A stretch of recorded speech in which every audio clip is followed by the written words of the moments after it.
todo el rato, porque es comprender el transporte de gases en sangre. Habíamos visto hasta ahora la ventilación, la composición del gas alveolar, la difusión, también la circulación. Ahora vamos a ver el transporte de gases en sangre. Luego, cuando terminemos el transporte de sangre, veremos el cortocircuito y la diferencia de ventilación-perfusión, pero de momento vamos a ver el transporte de gases en sangre, que es una de las cosas que tiene más repercusiones y que además tiene unos cuantos puntos que, si los comprendéis, están muy bien, y si no los comprendéis son luego muy problemáticos. ¿Cómo se transportan los gases en la sangre? Lo habíamos visto ya varias veces. De manera que tenemos una parte del gas que es el que va a ir disuelto. ¿Estamos de acuerdo? Y la parte de gas que va a ir disuelto, su concentración va a estar en relación con la presión parcial del gas, de forma directa, a través precisamente de la constante de solubilidad. ¿Estábamos de acuerdo? De manera que cualquiera de los gases que está en el alveolo, ya sea tóxico, no tóxico, oxígeno, nitrógeno, cualquiera de ellos va a estar en equilibrio con la sangre que pasa por el alveolo si es capaz de difundir. Si no es capaz de difundir, simplemente no va a conseguir llegar al equilibrio, ¿vale?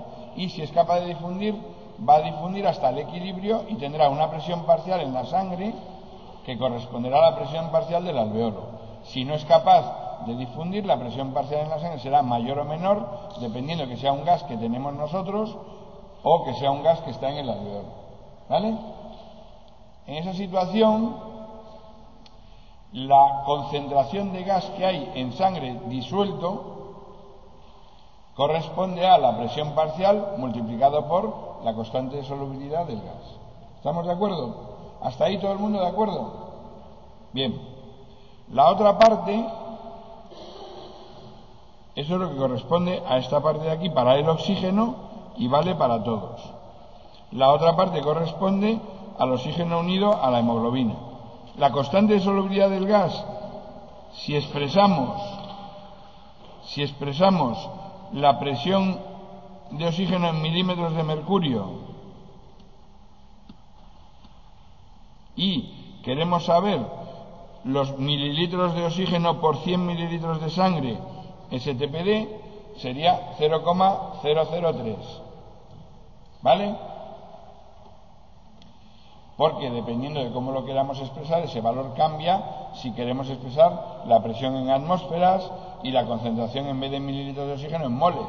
O sea, veréis que la constante de solubilidad la veréis en distintos valores porque depende de en qué queramos medir el resultado final. De manera que la constante de solubilidad 0,003 solamente es válida si queremos saber los mililitros de oxígeno STPD en 100 mililitros de sangre, y la presión parcial de oxígeno la queremos expresar en milímetros de mercurio. ¿Estamos de acuerdo hasta ahí? ¿Lo hemos comprendido? Entonces ya hemos visto la situación concentración, que es lo que mucha gente llama contenido. Fijaros que aquí hay un cambio peculiar, porque contenido en realidad hace referencia a cantidad, pero veréis que en muchos libros, en muchos médicos y tal, hacen referencia a contenido y en realidad se están refiriendo a concentración de oxígeno, ¿vale? Ojo que el contenido real sería concentración por volumen o por flujo, pero en nuestro caso ya veréis que luego mucha gente se refiere a contenido como concentración. Tenéis que diferenciar bien cuándo se refieren a una cosa o a otra, porque es muy diferente en su concepto. ¿Hasta ahí lo tenemos claro? Bien, pues además del oxígeno que va disuelto, tenemos para todos los gases que la parte que se une a transportadores no genera presión parcial, pero sí está en equilibrio con esta. De manera que la concentración real de un gas disponible, de alguna manera, no es concentración real del gas, pero sí es del gas disponible que es al que nos referimos, corresponde a lo que va disuelto más lo que va unido a transportadores. ¿Vale? ¿Estamos de acuerdo? Bien. ¿Cuál es el transportador del oxígeno? La hemoglobina. ¿Y el agua que tiene H2O transporta oxígeno o no transporta oxígeno?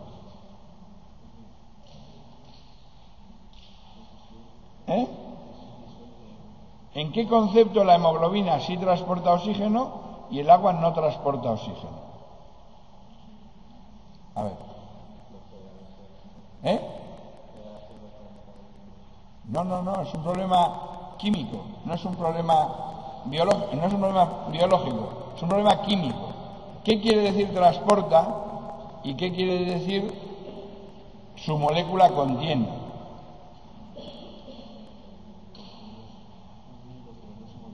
Eso es, quiere decir, el agua tiene oxígeno en su molécula, pero no es un oxígeno que pueda disociar ni que pueda cambiar, porque está unido de forma covalente. Mientras que el oxígeno que va unido a la hemoglobina, los transportadores solamente funcionan cuando intercambian el elemento que transportan de forma fácil. Si lo atrapan, no lo transportan, simplemente lo quelan. ¿Estamos de acuerdo? Fijaros que, por ejemplo, la hemoglobina oxidada no transporta oxígeno. Cuando el hemo se oxida, precisamente se bloquea y ya no cede, con lo cual ya no transporta oxígeno, se transforma en metahemoglobina. Solamente transporta oxígeno cuando el hierro está ferroso y no está oxidado. ¿Os dais cuenta del fenómeno? Y habéis estudiado en hematología que precisamente el hematíe contiene un conjunto de elementos enorme dedicado o que participa en mantener el hierro en estado ferroso, un montón de antioxidantes, porque en realidad es una célula que está tremendamente agredida por el oxígeno, porque contiene un transportador de oxígeno fundamental, que se oxida en cualquier momento que no tengamos suficientes antioxidantes. Y una vez oxidado, ya lo que pasa es que el oxígeno que tiene lo tiene incorporado. O sea, quiere decir que tú ya ahora no transportas oxígeno. ¿No hemos comprendido la diferencia? Una cosa es establecer una relación molecular con el oxígeno, que es combinarse, y otra cosa es transportarlo. Solamente se transporta si esa combinación está en equilibrio disociable. ¿Vale? Bien. Eso también lo veremos para el CO2. Pero el CO2 precisamente sí se combina con el agua, pero se combina en equilibrio disociable, con lo cual se puede transformar para un lado o para el otro, y en condiciones del cuerpo ese equilibrio sí funciona para un lado o para el otro. Si cambiamos el pH mucho, ya no, ya está todo en una forma o todo en otra. ¿Os dais cuenta? Bien, entonces de manera que nosotros tenemos que un gas puede ir disuelto o unido a transportadores. En este caso, para el oxígeno, el transportador que tenemos es la hemoglobina. ¿Vale?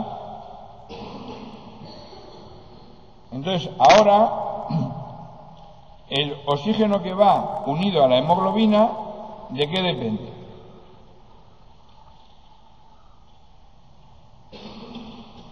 ¿De qué va a depender el oxígeno unido a la hemoglobina en concentración?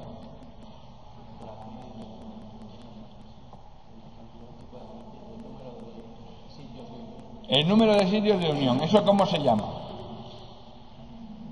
¿La capacidad de oxígeno la capacidad de oxígeno de la hemoglobina. La capacidad de oxígeno de la hemoglobina, digamos, es el que transportaría si todos los sitios están ocupados. ¿Vale? ¿Estamos de acuerdo? La capacidad de oxígeno de un mol de hemoglobina, ¿cuántos moles de oxígeno son? 4, ¿no? ¿Cuánto pesa un mol de hemoglobina?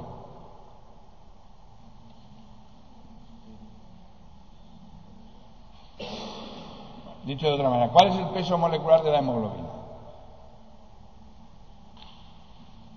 64.500 o algo así, por ahí, ¿no? O sea que un mol de hemoglobina pesa 64 kilos. ¿no?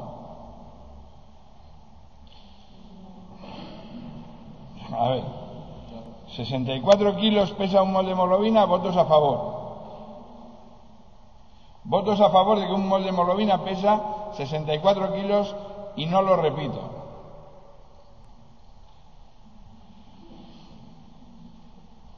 Votos a favor de que un mol de hemoglobina pesa 64 kilos. Venga, sin timidez. Todos, claro. O sea, no llegáis a un mol de hemoglobina, muchos de vosotros, aunque fueseis todo hemoglobina. Eso no quiere decir, porque es que parece que dice, ¿cómo? Entonces tan poquito tengo.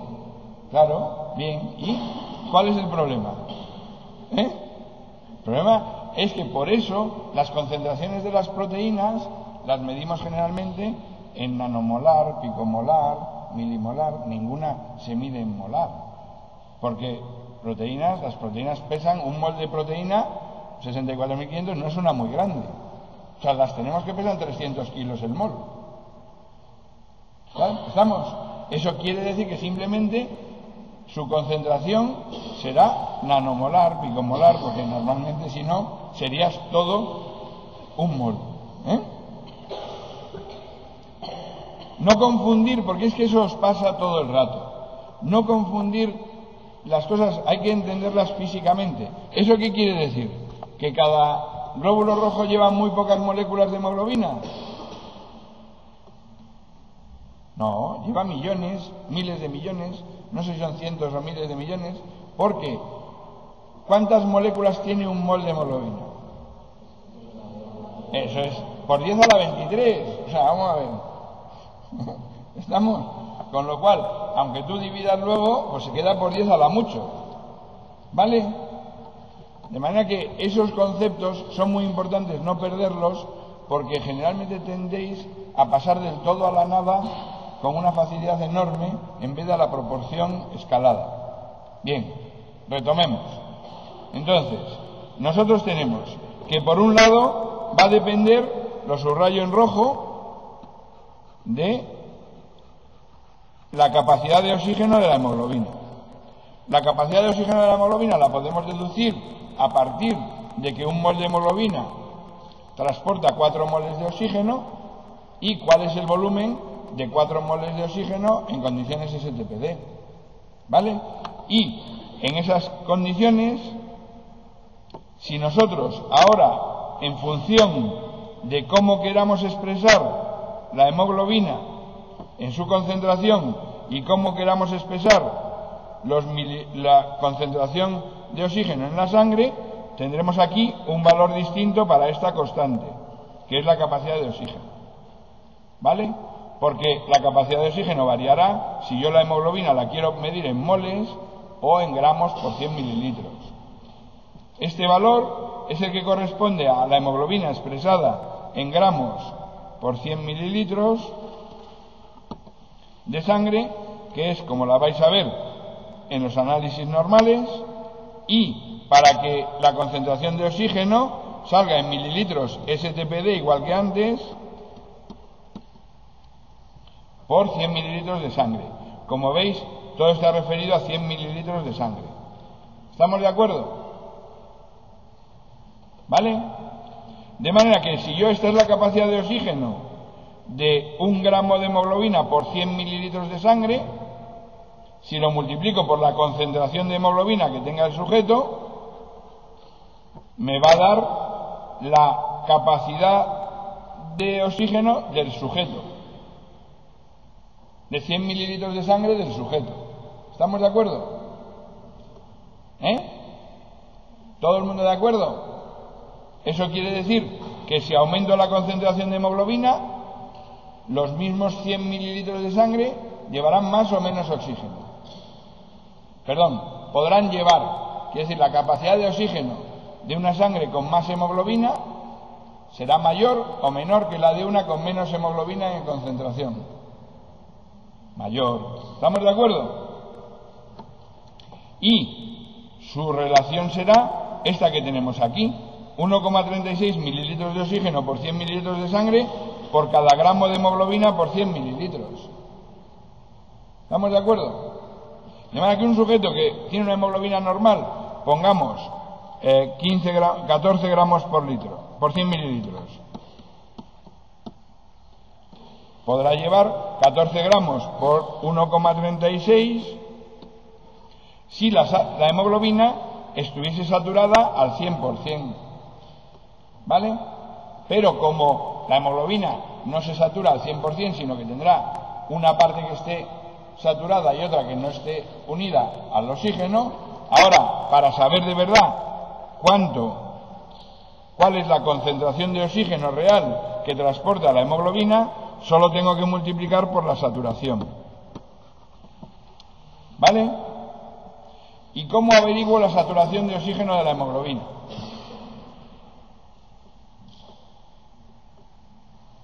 ¿A alguien se le ocurre?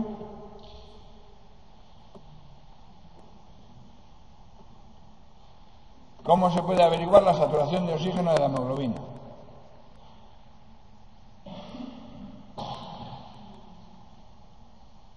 ¿Alguien lo ha visto en alguna ocasión? Eso es. Poniendo un pulsiosímetro hoy día. Si hoy día, curiosamente, fíjate, antes tú tenías que extrapolar cuál sería la saturación en función de la PO2. Pero hoy día la saturación es lo que se mide directamente, mucho más fácil que lo demás. Y tiene además la ventaja de que fíjate que su relación es directa. De manera que sabiendo la saturación, prácticamente, si desperdicio el disuelto, que es muy poco, yo puedo saber la concentración de oxígeno de la sangre arterial de un sujeto sin saber su PO2. ¿Os parece bien o mal? Bien, ¿vale? De manera que ahora, curiosamente, yo, midiendo la saturación, puedo averiguar y la concentración de hemoglobina en sangre, que eso es fácil, con cualquier análisis de sangre venosa se obtiene. Yo puedo saber cuál es la concentración de oxígeno de la sangre arterial del sujeto o la venosa, simplemente sabiendo cuál es la saturación de sangre arterial o venosa. Normalmente los fotocaptadores que se colocan en el dedo están más próximos a la saturación de oxígeno de la sangre arterial. ¿Vale? De manera que hoy día la saturación de oxígeno de sangre arterial la podemos medir con el fotocaptador. Y, en cambio, podemos estimar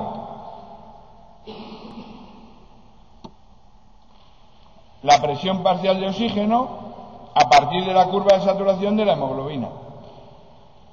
Fijaros que esta curva de saturación de la hemoglobina establece una relación entre la PO2 y la saturación que tiene la hemoglobina. Y yo la puedo mirar desde la saturación de la hemoglobina para calcular la PO2 o desde la PO2 para calcular la saturación. ¿Estamos de acuerdo? ¿Vale? ¿Y esta curva de saturación de la hemoglobina es fija o no? No, porque todo depende de la estructura cuaternaria de la hemoglobina para facilitar o no más la unión de la hemoglobina al oxígeno o no. ¿Qué elementos aumentan la afinidad de la hemoglobina? O mejor dicho, ¿qué elementos disminuyen la afinidad de la hemoglobina por el oxígeno? El CO2, el aumento de la concentración de hidrogeniones. ¿Qué más? Eso es el aumento de la concentración de hidrogeniones. Bien. ¿Qué más? El 2,3-DPG, el aumento del 2,3-DPG. ¿Qué más? La temperatura, el aumento de la temperatura. Fijaros que todo, visto de esa manera, es aumento. El aumento de la temperatura, el aumento del carbónico, el aumento del 2,3-DPG, el aumento de la concentración de hidrogeniones. ¿Vale? Si lo veis así, todos esos elementos desplazan esta curva hacia la derecha. ¿Eso qué quiere decir? ¿Han aumentado o han disminuido la afinidad? La han disminuido. ¿Por qué? Porque para obtener la misma saturación se requiere tener una PO2 más elevada. ¿Vale? Y de la misma manera, los elementos la disminución de todos ellos desplaza la curva hacia la izquierda. ¿Vale? ¿Hasta ahí lo llevamos comprendido? Esto me interesa mucho que lo vayáis fijando claramente. Ya veremos que tiene mucha importancia para la forma de razonar con los sujetos y su situación real, metabólica, respiratoria, de cortocircuito y demás. Hemos comprendido que la curva de saturación de la hemoglobina no es lineal, de manera que es como una S itálica y tiene una porción, vamos a borrar esto, tiene una porción central que iría desde aquí hasta aquí, en la cual un cambio de presión parcial moderado genera un cambio importante en la saturación. Y en cambio tiene unas porciones extremas en las cuales un cambio importante en la presión parcial genera muy poco cambio en la saturación. ¿Lo hemos comprendido? De manera que a partir de una determinada PO2 se encuentra ya casi saturado y evidentemente aumentando mucho la PO2 ya aumentamos muy poquito la saturación o casi nada. Y nada si ya está al 100%. ¿Vale? ¿Lo hemos comprendido? Mientras que con PO2 más bajas, un pequeño cambio en la PO2 sí genera un cambio importante en la saturación. Eso es muy importante en los tejidos, porque daros cuenta que mientras que para medirlo nosotros utilizamos la saturación, para la difusión, tanto a nivel pulmonar como a nivel de los tejidos, lo que importa es la PO2. O sea, la presión parcial, la diferencia en presión parcial es la que genera difusión del gas. De manera que si yo a nivel de la sangre arterial no tengo una PO2 suficiente como para que dé tiempo a que difunda hasta las mitocondrias de las células que corresponda, el sujeto no puede hacer metabolismo, que es de lo que se trata desde siempre. Un sujeto está adecuado si es capaz de hacer el metabolismo que corresponde a la actividad celular normal. Y si no tiene una PO2 adecuada que consiga facilitar esa difusión, lo único que le pasa es que no es capaz de realizar el metabolismo aerobio. ¿Estamos de acuerdo? Pero, sin embargo, la disponibilidad de oxígeno que tenga corresponde a la saturación de la hemoglobina. O sea, la concentración, o si lo que debe en contenido, en cantidad por minuto, que tiene el sujeto disponible, sí depende de lo que vaya en la hemoglobina. Pero lo que de verdad está utilizando es el que difunde. ¿Estamos de acuerdo? Bien. Entonces, una vez que hemos visto esto, ya hemos visto por la ecuación anterior que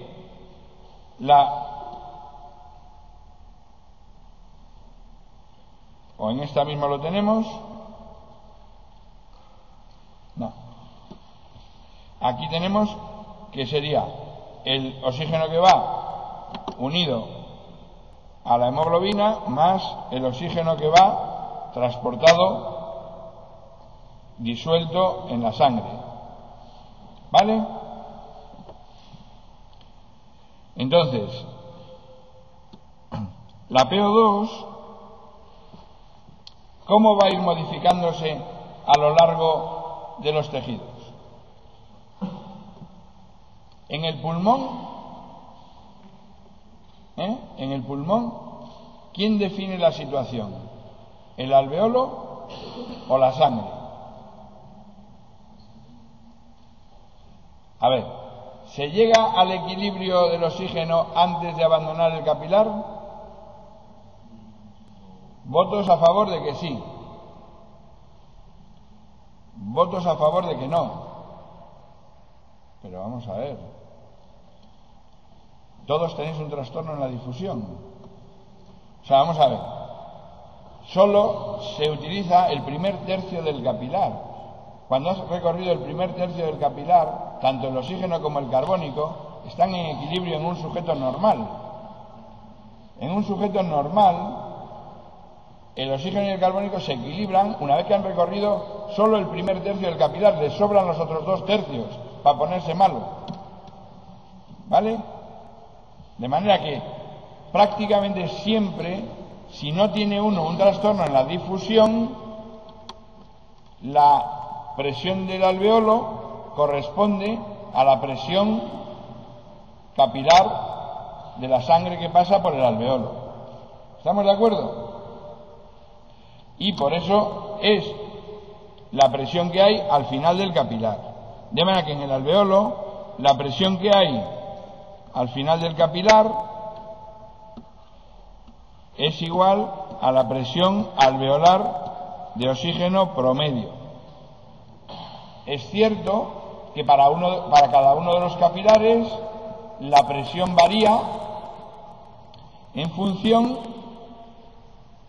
de la relación ventilación-perfusión que tenga cada uno de los alveolos. Pero cuando estamos considerando el conjunto, hablamos de la presión alveolar promedio, que es la que hemos calculado en la ecuación de la ventilación, y esa es igual que la presión con la que sale la sangre del capilar. Por eso le pongo una comilla en el extremo. A continuación, ¿qué es lo que va a pasar? ¿Quién define la PO2?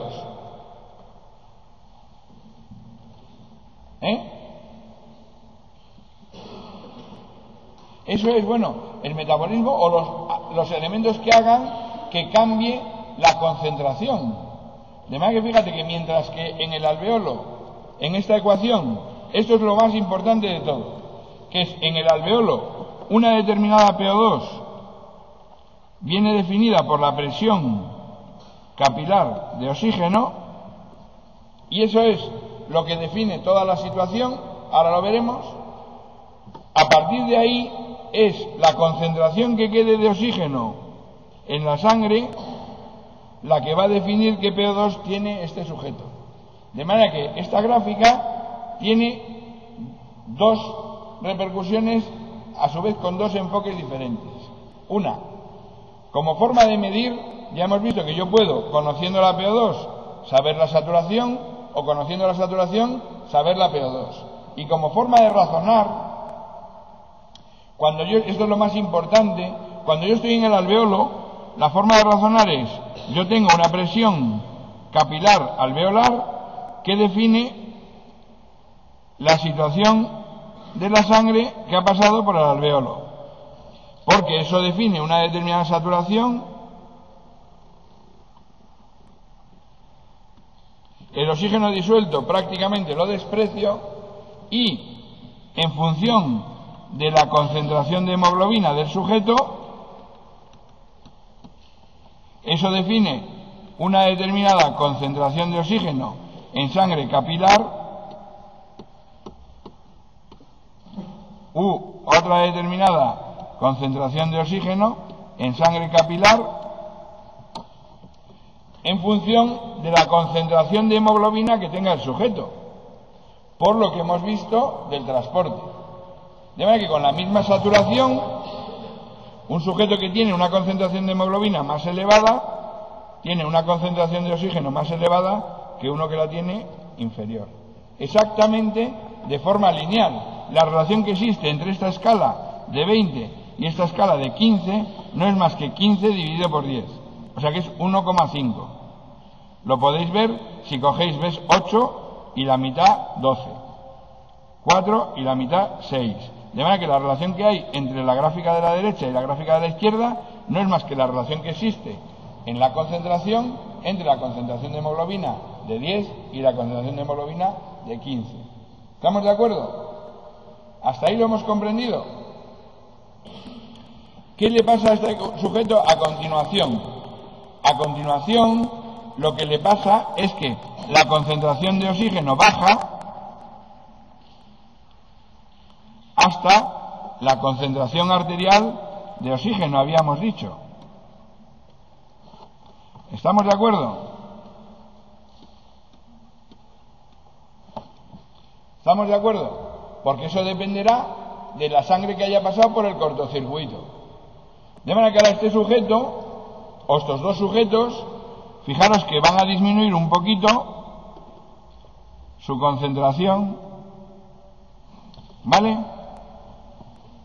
Y ahora, la forma de razonar es esta concentración la que define una determinada saturación,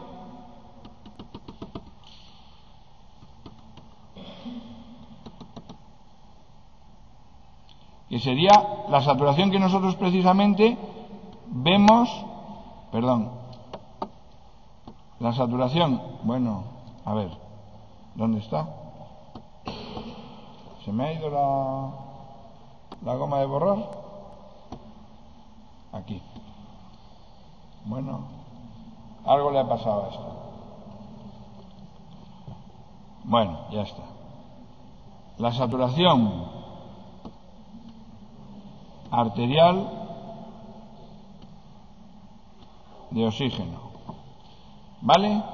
De manera que la saturación arterial de oxígeno sería un poquito menor que la que hemos pintado. Lo he pintado un poco mal porque esto había que pintarlo más finito, pero no me ha salido finito, ¿vale? Supongamos que esta recta corta aquí y eso haría que la presión arterial de oxígeno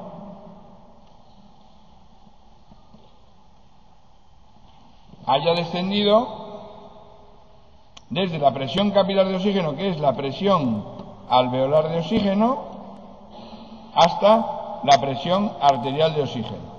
Esto es lo que se llama diferencia alveolo arterial de oxígeno. La diferencia alveolo arterial de oxígeno es la diferencia en presiones parciales que haya desde el alveolo hasta la arteria, y que depende, si os dais cuenta, de la mezcla de sangre que ha habido en el cortocircuito. De manera que ahora, ¿cómo voy a saber yo si un sujeto tiene mucho cortocircuito o poco? Un sujeto que tenga mucho cortocircuito, ¿qué le va a pasar a la diferencia alveolar arterial? Que será grande. Y un sujeto que tenga poco cortocircuito tendrá poca diferencia alveolar arterial. ¿Cómo sé yo cuál es la diferencia alveolar arterial del sujeto? La arterial, ¿cómo la calculo? Poniéndole un fotocaptador y midiendo la saturación. Y sé cuál es la presión arterial del sujeto. ¿Vale? También le puedo medir con una gasometría, midiéndole la PO2. Pero para saber la arterial, ni siquiera tengo que hacerle una gasometría. ¿Vale? Simplemente con un fotocaptador yo puedo saber aproximadamente cuál es la presión alveolar del sujeto. ¿Vale?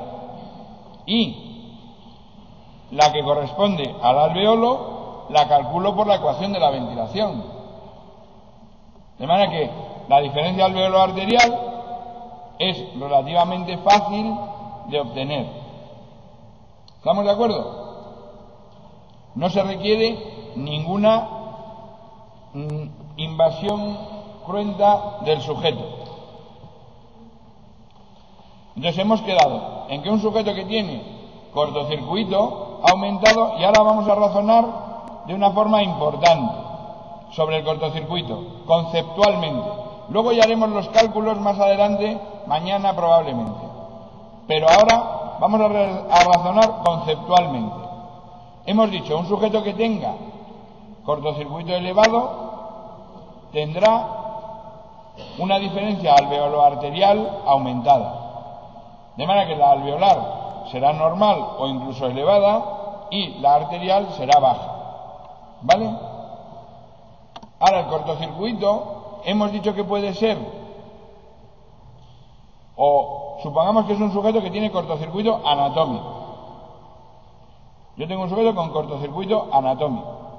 Entonces, ese sujeto, si yo le doy a respirar aire enriquecido en oxígeno, por ejemplo, con más oxígeno, ¿vale? ¿Qué le va a pasar a la presión alveolar de oxígeno? que aumenta, mucho o poco. Exactamente en lo que aumente yo la PO2 inspirada. Porque acordaros que la PO2 alveolar, lo demás tendrá la misma resta. Pero todo lo que yo le añada a la PO2 inspirada, se lo estoy añadiendo directamente a la PO2 alveolar. Porque de la inspirada que tenía, le resto menos PCO2 partido por R, etcétera, etcétera. Pero todo lo que yo aumente en la PO2 inspirada es exactamente lo que estoy aumentando en la PO2 alveolar. ¿Lo vamos fijando? Esto es muy importante que sigáis, porque es el razonamiento fundamental de comprenderlo. ¿Estamos? Entonces, yo en cuanto a la PO2 alveolar, la puedo controlar modificando la PO2 inspirada de oxígeno. Todo lo que aumente la PO2 inspirada, el incremento de presión inspirada de O2 será igual al incremento de presión alveolar de oxígeno. ¿Estamos de acuerdo? Eso en cuanto aumenta la concentración.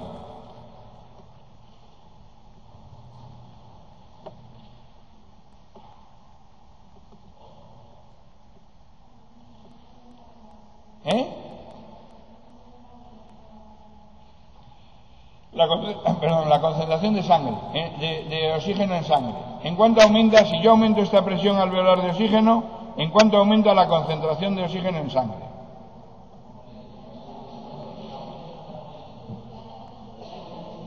Bien, aumentará el disuelto, aumentará el unido a la hemoglobina. Sí, pero muy poco, porque ya está casi saturada, ¿vale? De manera que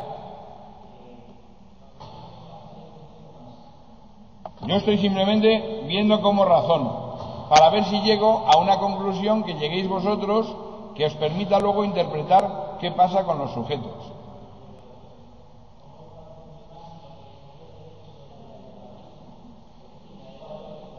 Aquí nadie ha dicho que difunda más. Estamos diciendo, ¿quién ha dicho que difunda más? He dicho que aumenta la presión parcial. ¿He dicho que difunda más? No. Ah, bien. Vamos a ver. Difundir, puede difundir lo mismo con mucha PO2, con poca PO2 o con casi ninguna. Aquí no estamos hablando, Estamos hablando, la difusión dependerá de lo que haya venido por la sangre venosa. ¿Qué va a pasar a un sujeto que yo le aumento la PO2 y no consume? Que lo que le aumenta es la venosa. No pasa nada. Simplemente llega al capilar con más PO2, encantada de la vida. Satisfecha la hemoglobina para vosotros. No ha cedido nada, se lo ha quedado todo. Lo ha cedido todo del disuelto. Bien, ¿qué más nos da? Eso es otro problema diferente. Lo que difunde es función de lo que se consume. Y lo único que va a suceder, fijaros que siempre están las dos formas de razonar, y que en respiratorio se va uno enseguida al huerto, porque le parece que si se ha modificado la PO2, se habrá modificado la difusión. No, solo mientras se están modificando, que es la parte que se disuelve de más. Luego incluso ya está disuelto y ya se acabó. ¿Vale? ¿Estamos? ¿Lo has comprendido o no? Fíjate, lo puedes hacer muy fácil. ¿En cuánto se va a modificar? Calcúlalo, ya que has preguntado para mañana para el seminario, calcula. ¿En cuánto se modifica de verdad la cantidad de oxígeno que transporta don Onofre si pasa de una PO2 de 100 a 600 a base de oxígeno disuelto? Considera que ya estaba saturado al 100% la hemoglobina. ¿Vale? De 100 milímetros de mercurio a 600 milímetros de mercurio. ¿En cuánto se ha modificado la concentración de oxígeno y en cuánto se ha modificado la cantidad de oxígeno de don Onofre? ¿Vale?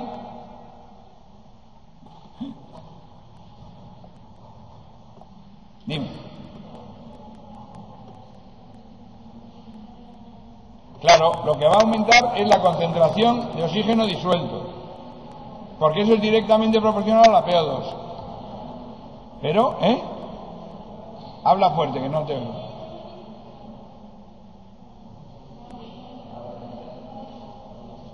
Pero vamos a ver. Os he dicho que calculéis para mañana, calcularlo, ¿vale? A ver, ¿en cuántas respiraciones don Onofre ya se ha equilibrado? Vamos, ¿vale? ¿Estamos?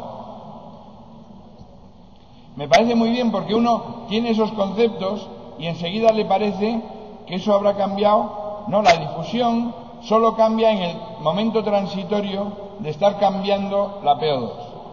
Pero una vez que ya tiene la PO2 estable, ya no, ya solo depende del consumo. ¿Vale? ¿Lo hemos comprendido? Solo mientras el sujeto está cambiando su PO2, que eso es prácticamente inmediato, es el momento en que sí es verdad que hay una determinada proporción del flujo que se ha ido a disolverse o desdisolverse en la sangre. Vale. Pero eso es tan poquito, que lo calcularéis, que en una respiración o en dos ya ha sucedido y se acabó. A partir de ahí ya solo es el consumo. ¿Vale?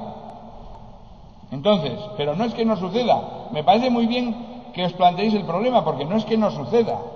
Es simplemente que sucede en el transitorio solo un momento y luego a continuación ya la difusión vuelve a ser solamente la que corresponde al consumo. ¿Vale? Estábamos aquí. Me interesa mucho centrar esto, no me importa llegar hasta la hora, porque ese sí es el concepto que quiero que se os quede claro. Habíamos deducido que un sujeto, si le vamos a aumentar la presión en el aire inspirado, claro, la presión alveolar de oxígeno subiría por aquí. De manera que aquí tendríamos la presión alveolar de oxígeno.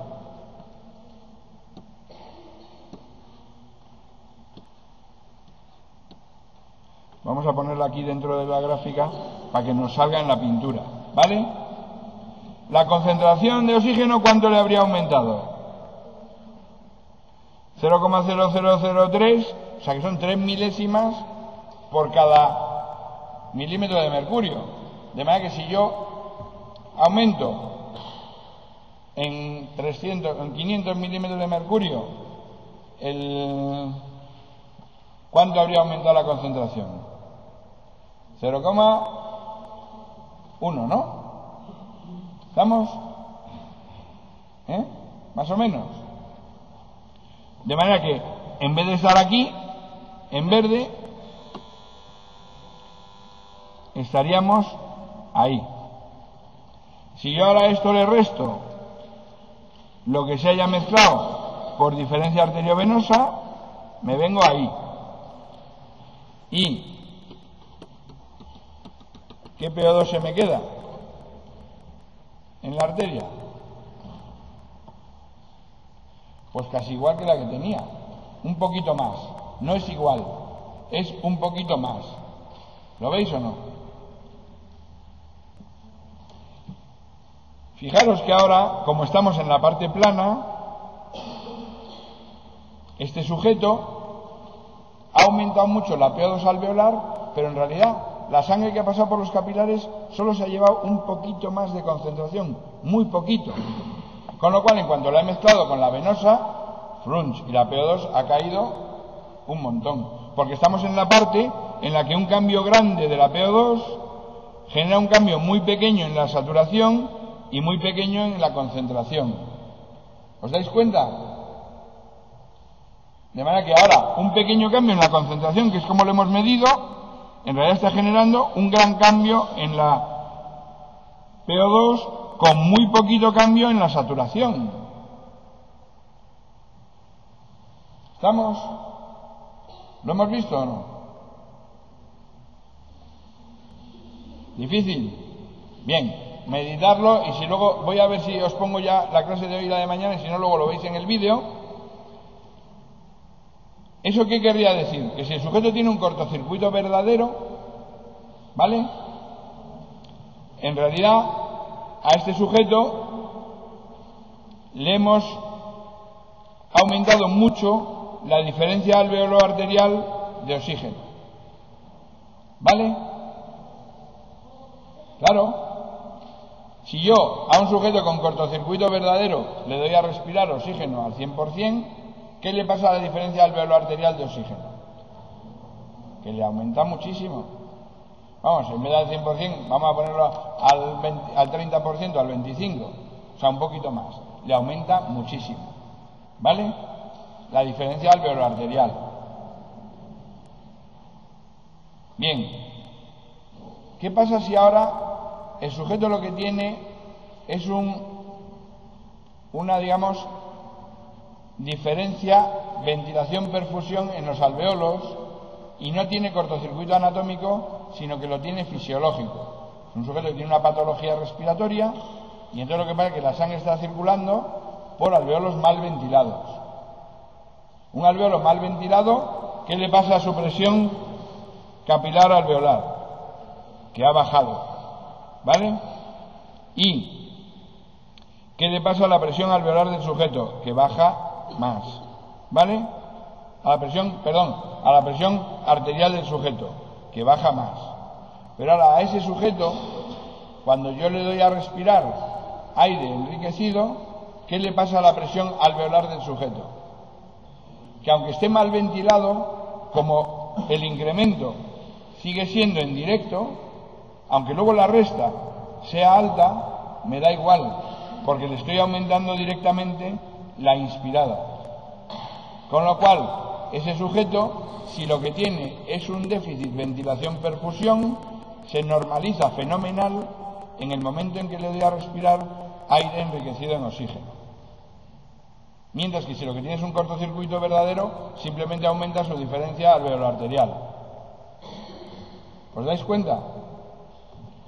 De manera que, teniendo dos sujetos que aparentemente tienen cortocircuito porque parten de una diferencia alveolo-arterial elevada, si yo a esos sujetos les doy a respirar aire enriquecido en oxígeno, la forma de diagnosticar y de diferenciar y de tratar a uno frente al otro es que el que tiene diferencia de cortocircuito fisiológico por culpa de una ventilación-perfusión inadecuada se normaliza cuando le doy a respirar aire con oxígeno en mayor fracción inspirada de oxígeno.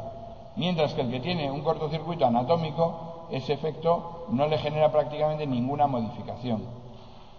Solo le aumenta la diferencia alveolo-arterial. ¿Lo hemos visto? Eso es muy importante que lo recordéis para siempre, ¿vale? Sobre todo porque si lo comprendéis vais a poder entender mucho mejor la parte de la patología respiratoria y la parte de la que decíamos que es cuando hay que oxigenar a un individuo, que es ¿qué le pasa a un individuo que tiene cortocircuito? ¿Hay que darle oxígeno o no? Sí, claro, porque lo que hay es que normalizarle el oxígeno arterial. ¿Le va a aumentar mucho la diferencia alveolo arterial? Sí, bien, estupendo, ¿qué más da? O sea, si a mí no me interesa el oxígeno que hay en el alveolo, que haya más diferencia alveolo arterial, bien, pero lo importante es que tenga el arterial bien, ¿vale? Si el sujeto tiene un cortocircuito anatómico, su problema es quirúrgico, su problema es de otro tipo, su problema es que hay que conseguir que la sangre no se cortocircuite. ¿Estamos? Si lo que tiene es un cortocircuito fisiológico, que quiere decir que tiene una relación ventilación-perfusión mala en los alveolos, ese se beneficia muchísimo de darle oxígeno enriquecido. Y por eso yo os decía que como la mayoría de las patologías ventilatorias además tienen trastornos ventilación-perfusión, sí es cierto que cuando lleguéis es muy común que en muchas de las patologías respiratorias lo que haya que hacer es ventilar al sujeto y darle oxígeno, ¿vale? ¿Os dais cuenta? Pero por dos efectos diferentes y por dos problemas completamente diferentes. El que tiene puramente cortocircuito fisiológico o anatómico, a ese no hay que ventilarle, solo hay que darle oxígeno. Y al que tiene la PC2 elevada, en realidad solo habría que ventilarle, pero como además en muchas condiciones también tiene desequilibrio de ventilación-perfusión, pues entonces le damos también un poquito de oxígeno. ¿Lo hemos comprendido? Bien, pues entonces igual se razona en los tejidos, y aquí lo dejamos, que es, mientras que en el alveolo hemos dicho la PO2 define la situación, a partir del alveolo, en cuanto uno sale del alveolo, es la concentración que queda la que define cuál es la situación. Si un sujeto tiene una diferencia arteriovenosa de 5 mililitros de oxígeno por 100 mililitros de sangre, que es normal, este sujeto no anémico habría pasado a esta situación con una saturación del 75% y es APO2. Este sujeto anémico con la misma diferencia, 13,5 menos 5, ¿cuánto es? 8,5. 13 menos 5, ¿cuánto es? 8. 8,3, o sea que estaría aquí. Fijaros que el anémico ahora su problema es que la PO2 que tiene en los tejidos le está dificultando la difusión, que era lo que habíamos visto. Si tenemos un tejido como el miocárdico, que en vez de tener una diferencia de 5, la tiene de cerca de 10, el anémico se nos ha venido para aquí, mientras que el normal se nos ha quedado aquí. Con lo cual ahora en el miocardio es posible que el anémico no sea capaz de ejercer metabolismo aerobio. ¿Os dais cuenta de por qué el anémico lo que se moría era de infarto de miocardio? Porque su problema es que el consumo de oxígeno hace que la saturación le caiga hasta valores que la PO2 son muy bajos. ¿Lo hemos comprendido? Bien. Si comprendéis esto, es lo fundamental para el transporte de oxígeno. Ya mañana en el seminario podemos ver un poquito el problema del cortocircuito como un problema y los problemas que tenéis pendientes, y luego en la clase seguimos con el transporte de carbónico y terminamos el transporte, ¿vale? ¿A qué hora queréis la clase? 9 menos cuarto. 9. Bien, a las 9, venga, vale. Pues ya está.